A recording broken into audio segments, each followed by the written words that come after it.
కొంతకాలం నుండి నేను చేసే వ్యవసాయ భూమికి దారి ఇవ్వటం లేదు కొంతమంది రైతులు. దానివల్ల నా పొలాన్ని నేను సరైన సాగు చేయలేకపోతున్నా. ఆ సాగు చేయడానికి దారికి కంప వేసిర్రు. ఉన్న వరం మీద పోవడానికి నడక దారి కూడా వరమించేసిర్రు. అది ఒకటే సర్వే నెంబర్ మీద ఉన్న నా భూమి. రైతు రైతులు ఊకే నాతో గొడవ పడుతుర్రు. దయచేసి నా పొలానికి వెళ్ళడానికి గవర్నమెంట్ ద్వారా దారిని ఇప్పించగలరని నేను కోరుకుంటున్నా. ఎందుకంటే ఇలా పోవడానికి నా పొలాన్ని నేను చేసుకోలేకపోతున్నా. ఎన్నోసార్లు నా పంట పండి నేలపాలైంది.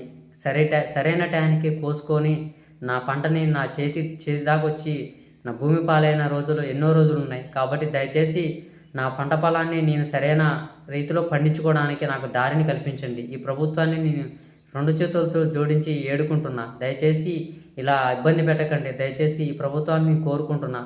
ఎంతోమంది ఇలా నా రైతులని అడ్డుకుంటున్నారు. దయచేసి రైతులేని రైతన్నలకు దారి ఇప్పించగలరా పంట పొలాల మధ్య నుంచి? దయచేసి ఇప్పించగలరని నేను ఈ వీడియో ద్వారా ప్రభుత్వానికి కోరుకుంటున్నా.